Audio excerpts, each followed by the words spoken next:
અભય થઈને નિષ્પક્ષતાથી નિરપેક્ષ રીતે વાસ્તવિકતાનો અરીસો રૂપી સચોટ માહિતી લાવતો સત્યની સાથે અભય ટાઈમ્સ।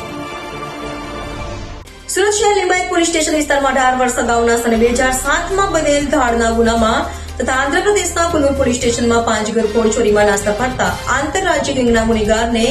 ઇન્દોર મધ્યપ્રદેશથી પકડી પાડતી સુરત શહેર ક્રાઇમ બ્રાન્ચ। સુરત શહેરના જુદા જુદા પોલીસ સ્ટેશનમાં ભૂતકાળમાં બનેલ હત્યા, લૂંટ, ધાડ જેવા ગંભીર ગુનાઓમાં નાસ્તા ફરતા આરોપીઓને શોધી કાઢવા માટે પોલીસ કમિશનર શ્રી, અધિક પોલીસ કમિશનર શ્રી અને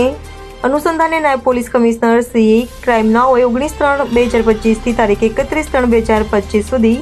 નાસ્તા ફરતા આરોપીને પકડવા માટે ડ્રાઇવનું આયોજન કરવામાં આવેલ છે। અનુસંધાને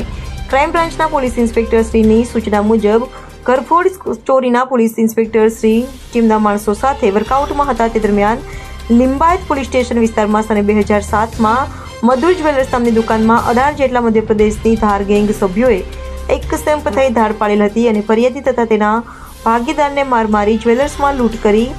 ભાગી ગયેલ હોય છે અંગેની ફરિયાદ દાખલ લિંબાયત પોલીસ સ્ટેશનમાં થયેલ છે। ગુનામાં 17 વર્ષથી નાસ્તો ફરતો આરોપી ધર્મેન્દ્ર કાંતિલાલ સોની,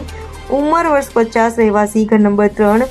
વાયરોકી ઘાટી, જગદીશ ચોક, સિટી પેલેસ, ઉદયપુર, રાજસ્થાન, મૂળ વતન